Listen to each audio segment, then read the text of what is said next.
belongs to R such that 0 less than equal to x less than equal to 1.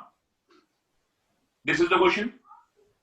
If the function is from A to A, function from A to A, fx is equal to x, f of x is equal to x.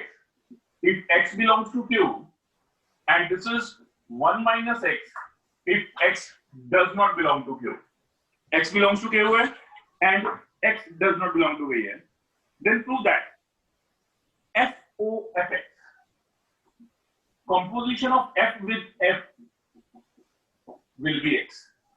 The f of x is equal to x for all x belongs to it. Now this is the question. This is the question. Now what do you do? How to solve it? देखो बहुत सीधी सी बात है. When he says कि x belongs to Q, function, the machine will work here if it is a rational number, and if it is irrational number, the machine will be this. This means I have to discuss FOF by two different methods. Case 1, if x belongs to Q, if x belongs to Q है, then get a FOFX. FOFX, it should be equal to f of fx. Whether it exists? Yes.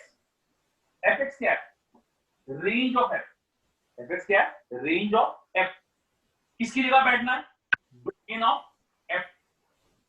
तो range of f क्या? Range of f क्या? Domain of f का subset है. दोनों ही बराबर है. And you know every set is a subset of itself. So range of f is subset of domain of f. So f of fx, f of fx means what is fx? That is equal to x.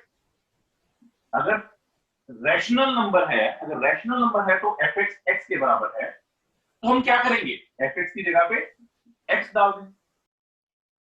Now again x क्या है? Rational number. Again x is a rational number. This implies this must be equal to x. Hence FOFX is equal to x.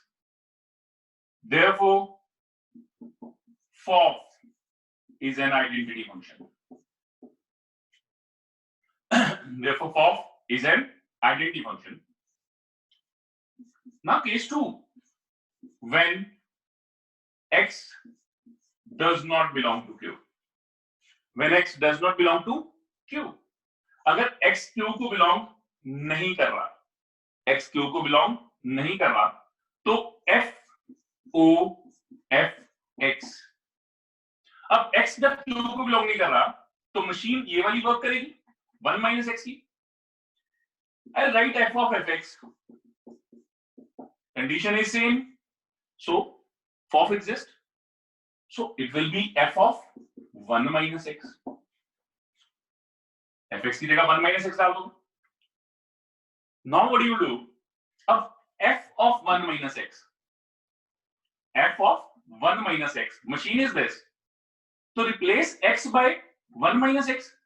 Replace x by 1 minus x. What do you observe? 1 minus 1 plus x, and that is equal to x. Therefore, FOF of x is equal to x, and hence FOF is an identity function. Now, on combining case 1 and case 2, for all reals, the result holds. क्योंकि real क्या होता है? Union of rational and irrational. Rational and irrational number मिलके real numbers के लिए बनता है. So definitely the result holds for all real numbers when they lie in this set. Is it clear? कोई डाउट तो नहीं किसी को? Now, see more examples.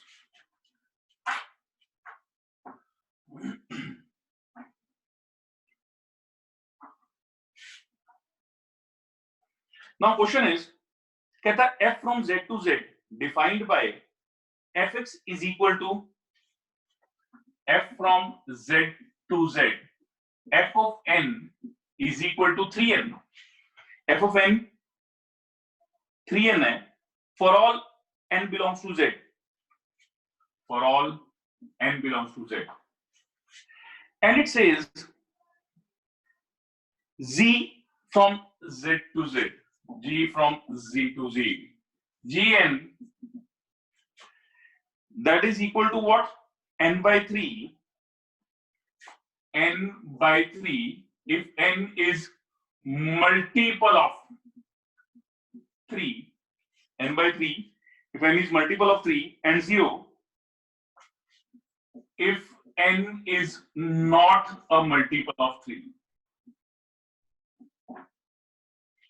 G of n here. Now, domain, codomain are given to you. Now, what do? You have to find, कहता show that fog and goff.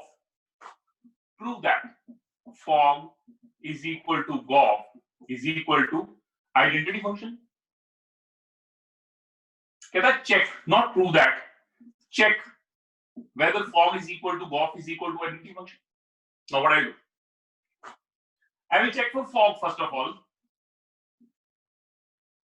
सबसे पहले fog of n, if n is a multiple of 3, case 1, so it will be f of gn, f of gn.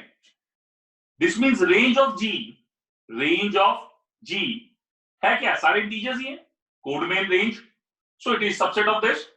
तो f of gn, n is a multiple of 3. अगर n multiple of 3 है तो ये f of n by 3 आएगा. And what is f of n by 3? fn 3n है तो fm 3m होगा, ft 3t होगा. तो f of n by 3 क्या होगा?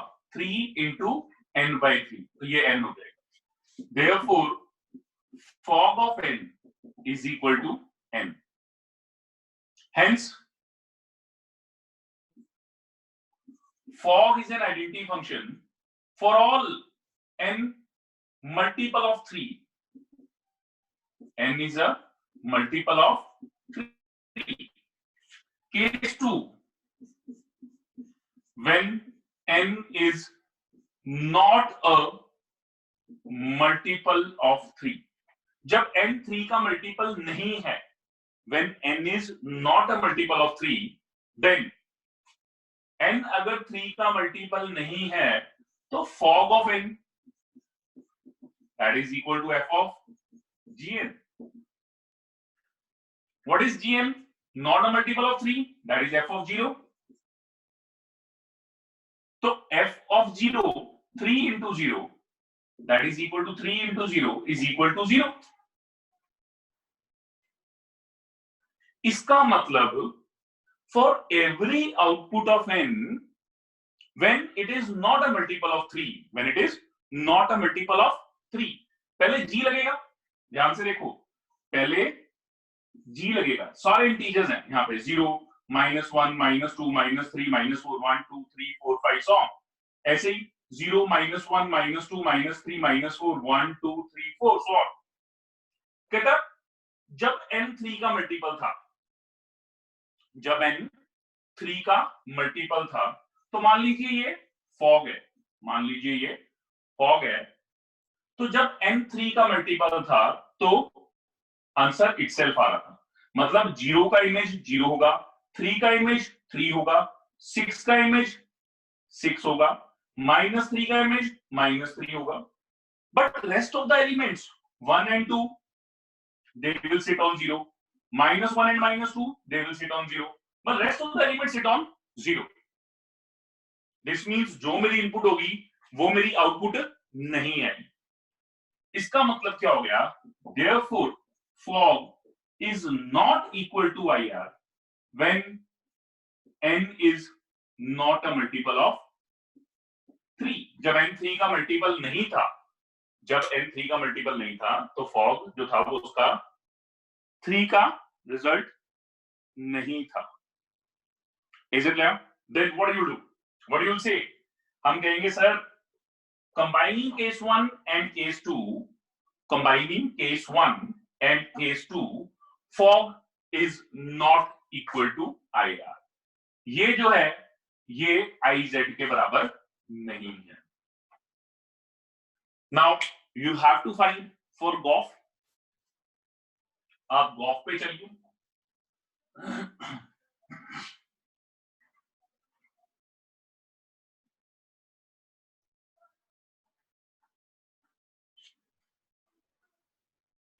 Now what do you do about Goff? Goff के लिए पहले f लगेगा. f is same, input तो same ही है. So Goff of n that is equal to g of fn. Goff on n means g of fn. अच्छा g of fn, g of 3n. For any value of n, for any value of n that is belong to z, 3n is a multiple of 3. n कोई भी integer हो, 3n हमेशा 3 का multiple होगा. अच्छा जब ये 3 का मल्टीपल होगा तो इसका मतलब ये क्या होगा, यहां पे क्या पुट करोगे, ये g of 3n है तो ये हमेशा यहां जाएगा कि यहां जाएगा. अगर 3 का मल्टीपल बनेगा तो it will go here always. तो g of 3n will become what, 3n by 3 and that is equal to n. Therefore Goff of n is always equal to n and hence Goff is an identity function. तो ये तो clear हो गया कि Goff हमेशा identity function होगा लेकिन fog identity function नहीं होगा. कब नहीं होगा, जब n is not a multiple of 3. 3 के मल्टीपल के लिए आइडेंटिटी फंक्शन है लेकिन 3 के मल्टीपल अगर ना हो तो वो सारे एलिमेंट जाके 0 पे बैठ जाएंगे. Is it clear? This is very good question. So ये आपको कुछ ना कुछ पता जरूर होना चाहिए इसके बारे में कि रिजल्ट क्या होल्ड करते हैं. Now one more good question.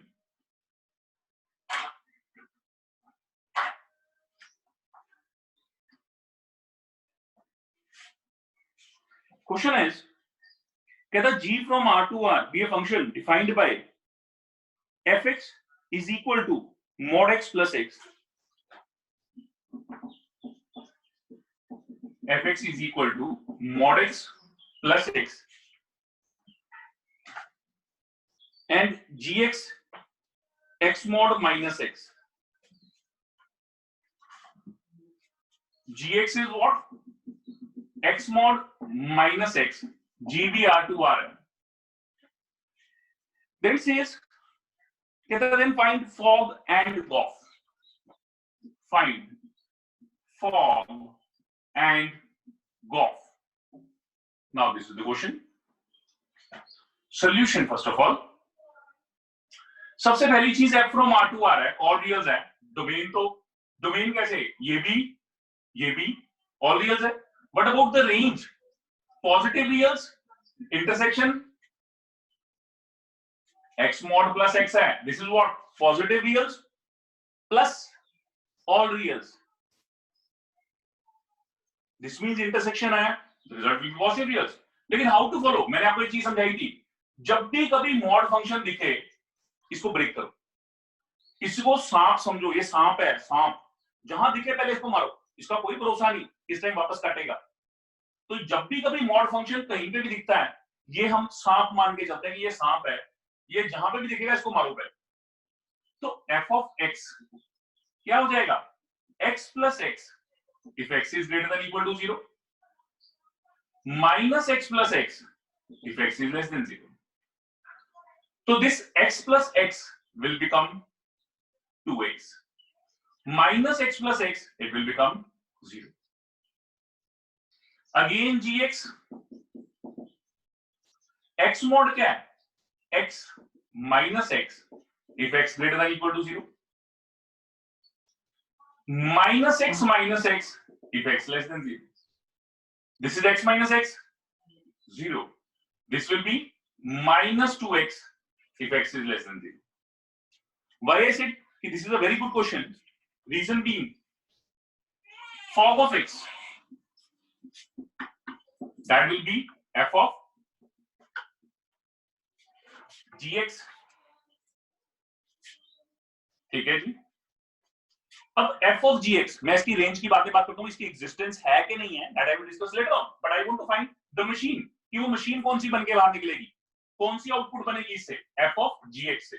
Okay, अब हम देखेंगे f of gx.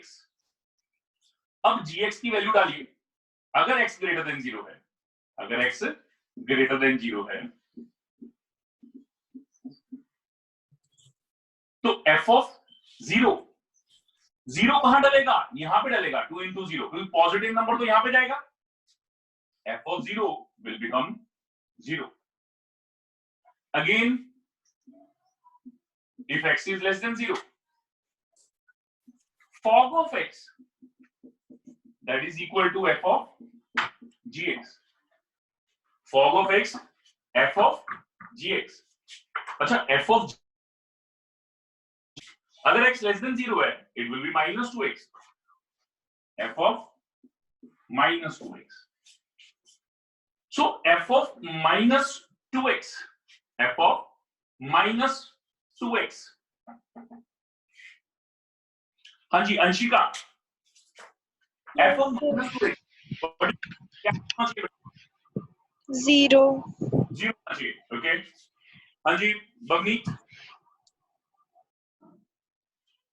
Yes, sir. What's your answer? 0 ही होना चाहिए सर. 0. Very good. बस यहीं पे कंफ्यूजन है बेटा, बिल्कुल गलत बोल रहे हो आप. आपने यहाँ पे देखा नहीं, यही एक क्वेश्चन की खासियत है कि x क्या है, नेगेटिव नंबर है. x क्या है, नेगेटिव नंबर है. -2 से जब नेगेटिव नंबर मल्टीप्लाई होगा, -2 से जब भी कभी नेगेटिव नंबर मल्टीप्लाई होगा, it will become a positive quantity. -2 into negative, तो ये -2x नेगेटिव नंबर नहीं है, ये पॉजिटिव क्वांटिटी है. जब यहाँ पे पॉजिटिव क्वांटिटी जाएगी तो ये ऊपर वाली मशीन वर्क करना शुरू कर देगी. तो 2 into -2x, it will become -4x. That is the only reason I am doing this question. 99% of students will commit it to be a negative quantity and put 0. No. खुद सोचो, x less than 0 था, -2 से multiply हुआ, positive बन गया. f of positive quantity, positive के लिए machine ये है, नेगेटिव के लिए मशीन ये है. अगर आपने पॉजिटिव नंबर डाला तो ये पॉजिटिव पे जाएगा, अगर आपने नेगेटिव पे डाला तो ये नेगेटिव पे जाएगा. तो दिस इज द डिफरेंस. सो ये -4x आ जाएगा. बाकी गॉफ ऑफ x में कोई कंफ्यूजन नहीं है, वो बिल्कुल सिमिलर वे से Gauff of x simple way से आ जाएगा, g of fx. And what is g of fx? अगर x ग्रेटर देन 0 है वो वैल्यू डाल दो, अगर x लेस देन 0 है वो वैल्यू डाल दो. सिर्फ सोचने वाली बात इसमें. Is it clear to everybody? Yes, Now, sir. I'll take a real valued functions. अब आप कुछ क्वेश्चंस को ध्यान से समझिए. जब मैं क्वेश्चंस लूंगा तो मैं रियल वैल्यूड की बात करूंगा. आपको पता लगना चाहिए कि चीजें कैसी हैं, एग्जिस्टेंस कब होती है और कैसे होती है. आपको एक चीज याद है, f is equal to g. दो फंक्शन इक्वल कब होते हैं, ये चीज को दिमाग में बैठा लो. When your function f is equal to function of g. Case 1, if domain of f is equal to domain of g, दोनों की इनपुट भी सेम होनी चाहिए. एंड केस 2 क्या होना चाहिए, not put case 1 case 2. If domain should be same and fx is equal to gx for all x, दोनों की डोमेन भी सेम होना चाहिए और दोनों की आउटपुट भी सेम होनी चाहिए। देखो मशीन तभी सेम कहलाएगी अगर सेम इनपुट पे सेम आउटपुट दे देती है, तो मशीन क्या है, फंक्शन सेम हो जाएगा। चाहे सपोज यहां से मैं गाजर डालता हूं इस वाली मशीन में, गाजर का जूस निकल आएगा। चाहे मशीन छोटी है चाहे मशीन बड़ी है, but working input and output is same, then I can say two functions are same. Now question is कहता है if fx is equal to ex and gx is equal to log ex, fx equal to ex and gx is equal to log ex, x greater than 0, find fog and goff। कहता find fog and goff, is fog is equal to goff। कहता check क्या fog is equal to goff है। now solution। अब जरा बात को ध्यान से सुनना, fx क्या है, e raised to pi x, exponential function. Exponential function का ग्राफ आपको याद होगा, कुछ ऐसे बनता। तो इसका domain all reals. What about range, positive reals, मतलब non negative reals, 0 to infinity. 0 भी आएगा कि नहीं आएगा, 0 को टच करेगा, नो, सो 0 टू इंफिनिटी। ऐसे ही gx है, log ex है, ये मालूम है एक दूसरे के इनवर्स फंक्शन होते हैं। मैंने ग्राफ बताया था, मैंने कैसे कहा था, ये ऐसे बन जाता log ex का, क्योंकि e ग्रेटर देन 1 है, लेस देन 1 के लिए ऐसे भी आता है। तो इसका डोमेन क्या होता है, 0 to infinity. And what about the range, all reals. ठीक है जी। अब ध्यान से देखना है, f जो है वो क्या है, all real to 0 to infinity. g क्या है, 0 to infinity to all real. ये इसका सबसेट है, ये इसका सबसेट है। इसका मतलब दोनों एग्जिस्ट करेंगे। सबसे पहले फॉग, पहले एग्जिस्टेंस देखेंगे। फॉग ऑफ x मतलब gx, f of gx, gx मतलब range of g। Range of g क्या है, all reals. Range of g क्या है, all reals. This is equal to all reals, ये वाला ऑल रियल्स के बराबर है। And that is equal to what, domain of f। तो range of g equal to domain of f हो गया। दिस इंप्लाइज कंडीशन क्या थी, range of g should be subset of domain of f होना चाहिए। जिसने बैठना है कुर्सी पे, जिसने बैठना है, बैठना किसने है, रेंज g ने। किसकी कुर्सी पे बैठना है, किसने कुर्सी देनी है, f ने। f वाली कुर्सी बड़ी होनी चाहिए। अगर कुर्सी बड़ी है तो बंदा आराम से बैठ जाएगा, रेंज जी आराम से बैठ जाएगा। Therefore fog exists, fog exists। अच्छा, fog of x निकालना तो आपको मैंने सिखा ही दिया था कि f of gx होगा। अच्छा, f of gx, this means e raised to power gx, and what is gx, that is log x। देखो fx क्या है, ex, fy ey, fz ez, तो f of gx e raised to power gx, x की जगह पे gx डाल दो तो e raised to power log ex आ जाएगा।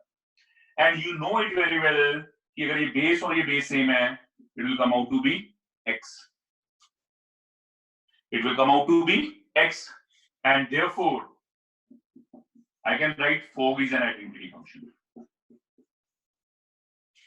Now if I have to find goff, goff क्या होता है, g of fx, fx क्या है, range of f, range of f क्या है, 0 to infinity,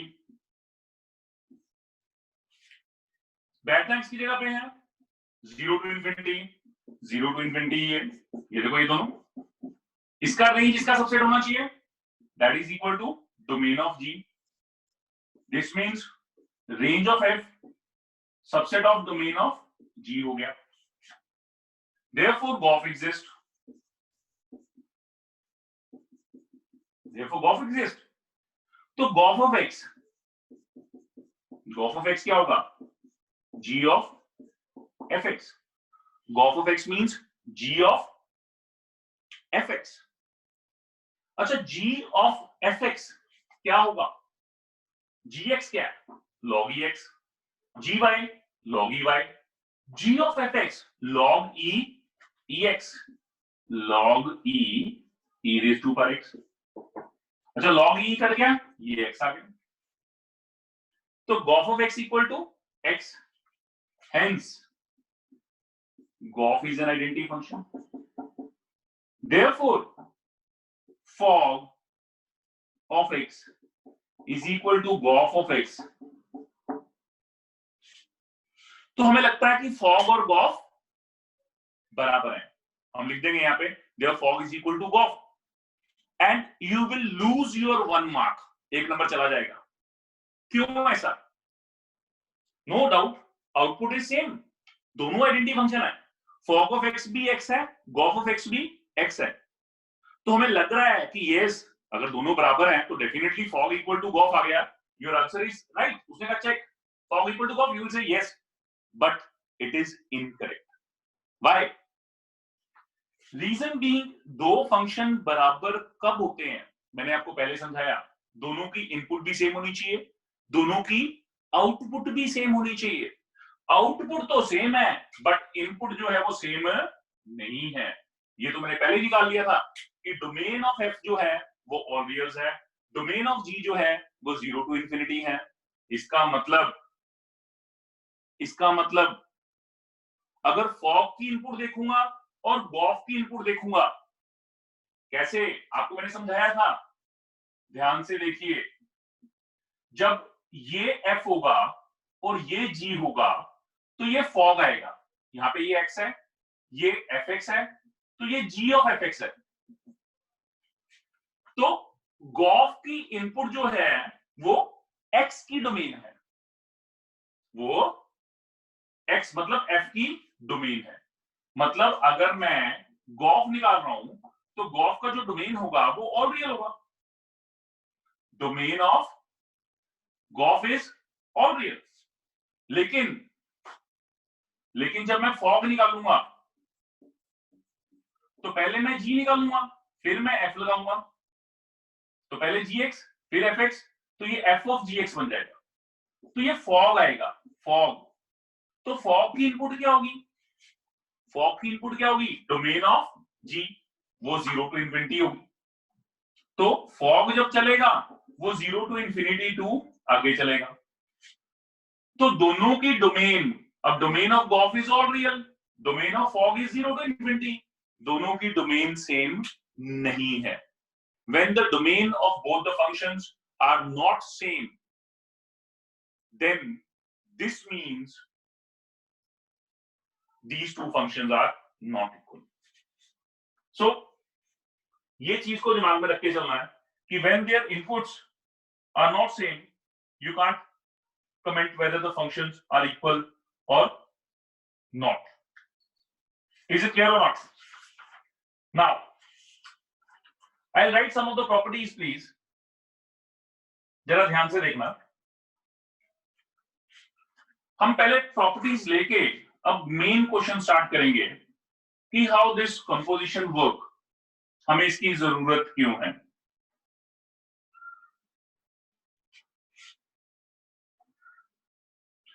हमारे सिलेबस में, +2 के बोर्ड के सिलेबस में, properties of a composition is not a part of that. ठीक है, लेकिन जो प्रॉपर्टीज विदाउट प्रूफ हम लोग एक्सेप्ट करते हैं, प्रूफ कहोगे मैं वो भी करवा दूंगा, लेकिन आपको पता होना चाहिए कि अगर if F and G are two functions, मान लीजिए, तो पहली प्रॉपर्टी होती है इन जनरल फॉग गॉफ के बराबर नहीं होता। Number of questions you can take any fx, you can take any gx, but fog is not equal to gof in general. Property 2, FOGOH is generally equal to FOGOH. In general ये condition hold करती है। मैंने ये भी इस पे based भी question आपको लास्ट लेक्चर में करवाए थे कि yes this property also holds. फिर मैंने आपको एक बहुत ही इंपॉर्टेंट क्वेश्चन बताया था, इंपॉर्टेंट प्रॉपर्टी बताई थी जब मैं 1112 की बात कर रहा था। मैंने आपको कहा था कि अगर फॉग आपका आइडेंटिटी फंक्शन बन जाए, मैंने ये डिस्कशन किया था कि अगर फॉग आपका आइडेंटिटी फंक्शन बन जाए तो in general G is injective, that is 1 and F is surjective, that is on 2। अगर फॉग आइडेंटिटी फंक्शन बनता है तो ये कंडीशन जरूर होल्ड करेगी। सिमिलरली मैंने कहा था गॉफ अगर आइडेंटिटी फंक्शन है, if gof is an identity function then F is 1 and G is on 2। आपको याद है मैंने ये मेजर प्रॉपर्टी यूज की थी, वेरी इंपॉर्टेंट। मैंने कहा था if you are able to prove that fog and gof both are identity function, fog and gof both are identity function, then हमें और कुछ प्रूव करने की जरूरत नहीं होती। By this method we can show F is 1 and on 2। क्योंकि देखो यहां से खुद देखो फॉग अगर आइडेंटिटी फंक्शन है तो F on 2 हो गया, गॉफ अगर आइडेंटिटी फंक्शन है तो F 1 हो गया। तो अगर फॉग और गॉफ दोनों ही आइडेंटिटी फंक्शन है तो from one case it is 1 and from other case it is on 2, so therefore F is 1 and on 2 and we can say it is bijective। so condition of bijectivity। और मैंने कहा था ये बहुत important चीज है क्योंकि आगे भी जो अगला टॉपिक हमने करना है वो भी इस पे बेस्ड है। कैसे? Fog is equal to gof is equal to identity function. तो इन जनरल 1 on 2 तो है ही है, साथ में G जो है वो F का इनवर्स है और F जो है वो G का इनवर्स है। ये पॉसिबल भी तब होगा when both the functions are inverse of each other. कुछ ऐसी प्रॉपर्टीज ध्यान से इसको नोट डाउन कर लीजिए, कोई डाउट है तो मेरे से पूछ सकते हैं प्लीज। सो जनरली ये प्रॉपर्टीज होल्ड करती हैं। एक प्रॉपर्टी और आप लिख सकते हैं कि अगर F और G, if F and G both are bijective, if F and G both are bijective, then fog and gof both must be bijective। ये भी बाइजेक्टिव होंगे। मैंने आपको क्वेश्चन भी करवाया था, अगर आपको याद हो कि हम 1 on 2 किस तरीके से प्रूव कर लेते हैं। जैसा मर्जी क्वेश्चन हो we can prove it to be 1 on 2 while seeing कि what is fx and we defined g from it. आपको याद होगा मैंने कैसे कहा था, मैं दोबारा से एक क्वेश्चन लेके दिखाता हूं कि अगर आपने इन प्रॉपर्टीज को यूज करते हुए, एक तो मेथड हमने पहले किया बाय डेफिनेशन ऑफ 1 and 2, मैंने कहा था it is lengthy method, never use that method, always use this composition of method. Question था prove that from f from R to R fx is equal to 3x plus 1 is bijective। now I am not using the definition of 1 and 2। what I do, let G be a function from R to R। अगर f a to b है तो G b to a होगा, अगर f a to b है तो G b to a होगा। G function निकालने का तरीका मैंने कैसे बताया था, let y equal to 3x plus 1 ले लो, fx का नाम y रख दो तो 3x is equal to y minus 1। x की वैल्यू क्या होगी बेटा? y minus 1 by 3। x is equal to y minus 1 by 3। Then g of x, y की जगह पे क्या करोगे? x लिख दोगे, x माइनस 1 बाय 3। x की जगह पे gx, y की जगह पे x। First of all fx की जगह y डालोगे, x in terms of y निकालोगे, जैसे आप ऑन टू प्रूव करने के लिए करते थे। यहां तक लिख लिया, इसको gx डिफाइन कर देते थे x माइनस 1 बाय 3, ये नया फंक्शन आ गया। अब क्या करते थे? अब फॉग निकाल लेंगे। फॉग क्या होगा? देखो इसको चेक करने की जरूरत नहीं है, रियल रियल है, ये भी रियल रियल है, तो ये इसका सबसेट है, ये इसका सबसेट है। तो फॉग निकालने के लिए, सिंस फॉग एग्जिस्ट, ठीक है, लिखने की भी जरूरत नहीं होती है, लेकिन आप शौक पूरा करना चाहो तो कर लो। Fog of X, F of G X, F of G X, what is F X? 3x plus 1. What is f of gx? 3 x minus 1 by 3 plus 1. 3 goes with 3. It will come out to be x minus 1 plus 1. That is equal to x. Fog of x is equal to x. This implies fog is an identity function. This is first equation. Fog is an identity function. Similarly, Goff, since Goff exists, कैसे कैसे देखना चाहो देख लो, कैसे? Range of F, subset of domain of G. Range of F is subset of domain of ji.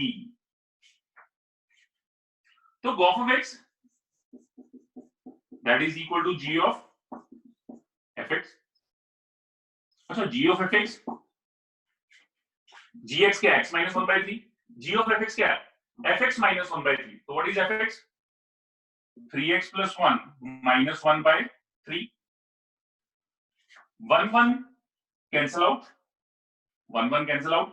It will be 3x by 3. This is equal to x. This implies Goff of x is equal to x. Hence, Goff is an identity function.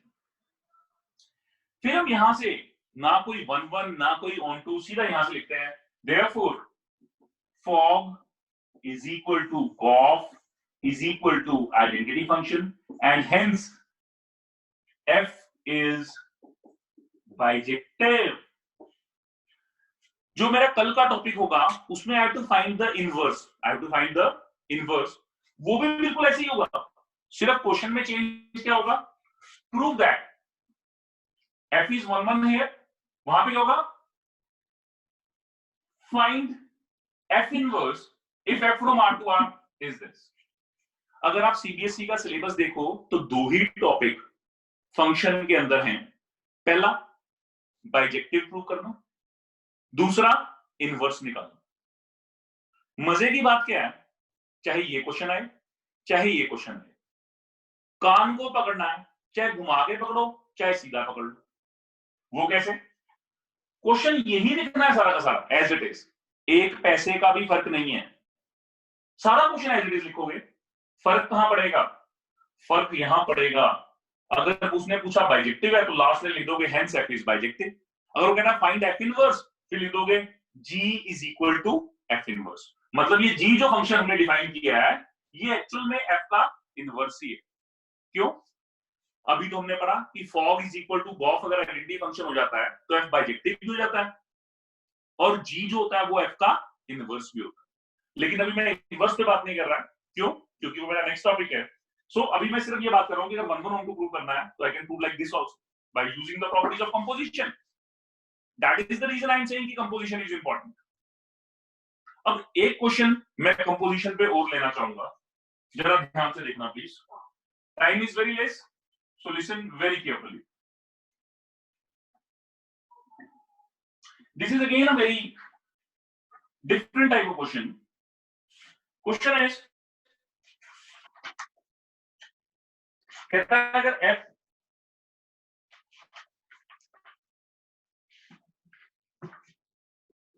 and g be two real functions, real function क्या होता है? जिसका domain और coordinate दोनों set of real numbers हो। fx अगर है x upon x plus 1 gx 1 upon x plus 3, कहता है describe the function gof and fog. अब बात को समझो, उसने बहुत क्लियर कट वर्ड्स में कहा कि describe fog and gof if they exist. इसका मतलब समझिए, उसने ये नहीं पूछा आपसे कि फॉग और गॉफ एग्जिस्ट कर रहे हैं कि नहीं कर रहे। उसने कहा आप मेरे को फॉग और गॉफ बना के दिखाओ while restricting the domains and range, it depends upon you। मेरे को बताओ वो फॉग वाली मशीन कौन सी होगी या गॉफ वाली मशीन कौन सी होगी। तो मैं कहता हूं देखिए, now f from r to r, fx क्या है? x upon x plus 1, g from r to r, gx क्या है? 1 upon x plus 3। अच्छा, अगर आप ध्यान से देखो तो what is the range of f? Range of f कैसे निकालेंगे? कैसे निकालेंगे बोलो? Let y is equal to x upon x plus 1, ऐसे निकालते हैं। xy plus y is equal to x, y is equal to x minus xy, x common 1 minus y, तो x की वैल्यू हो जाती है y अपॉन 1 माइनस y। तो range of f क्या होगा? All real except 1, all real except 1। Okay, then what is the domain? Domain of f वो तो पता ही है आपको, all real except -1। Now domain of g, domain of g क्या होगा? All real except -3। Now y is equal to 1 upon x plus 3, y is equal to 1 upon x plus 3, so x plus 3y is equal to 1, so xy plus 3y is equal to 1, xy is equal to 1 minus 3y। तो बोलिए x की value क्या आएगी? 1 by y minus 3। तो what is range of g? All real except 0। x in terms of y निकाल लेते थे, plus 1 में सीखा था हमने डोमेन और रेंज निकालना। अब दोनों की डोमेन और रेंज आपके पास है। ये तो फंक्शन ने दी थी, आपने दोनों की डोमेन और दोनों की रेंज निकाल दी। सो अब मैं प्रॉपर वे से फंक्शन की डोमेन और रेंज लिखूंगा। फंक्शन की डोमेन r की क्या थी? All real except -1 to all real except 1, this is all real except -3 to all real except 0। ठीक है जी।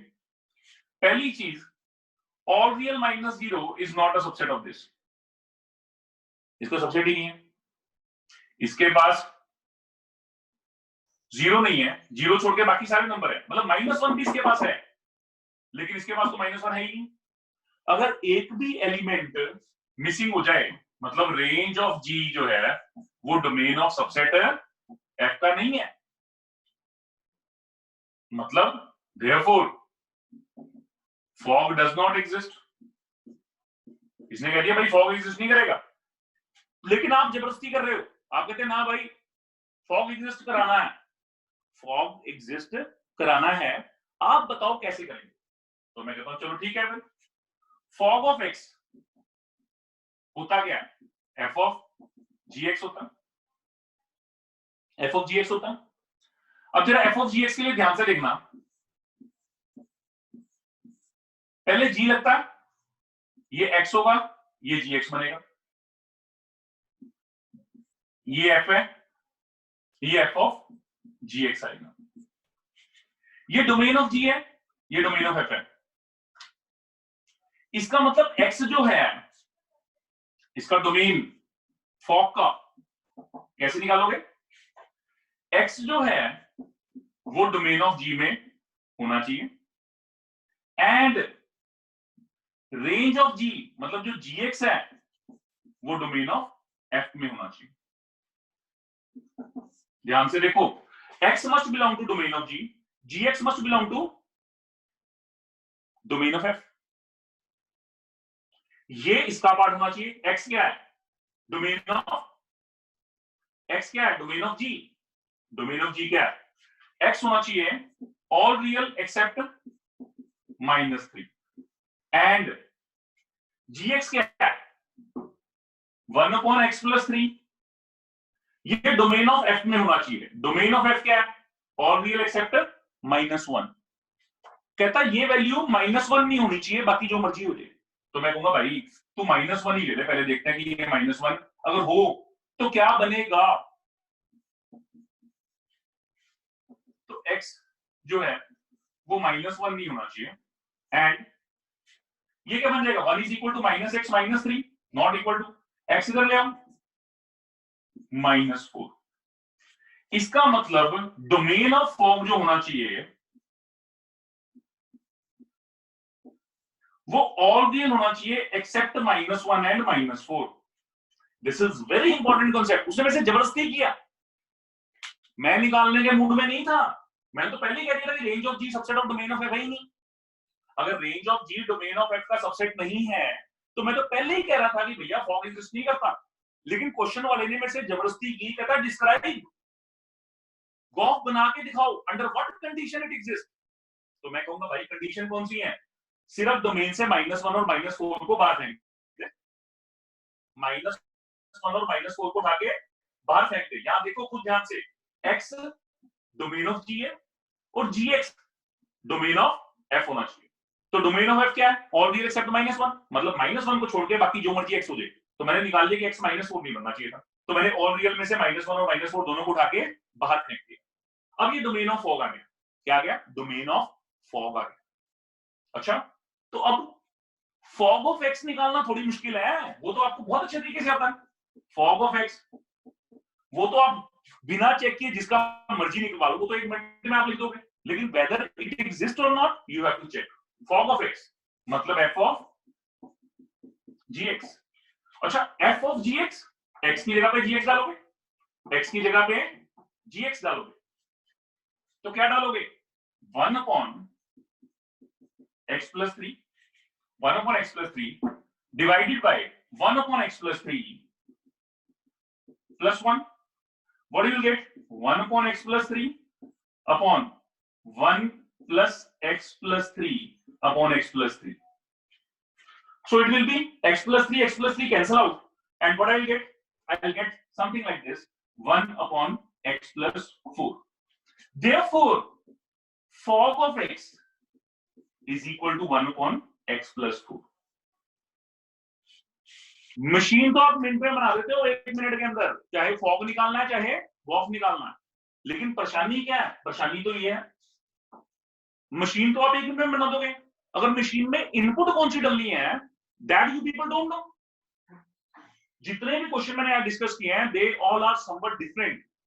सो इन दिस वे यहां पे क्वेश्चन क्या था? डिस्क्राइब फॉग एंड गॉफ, मतलब एग्जिस्ट करे वो तो मेरे को पता नहीं कर रहा, कहता लेकिन अगर करे तो क्या करोगे?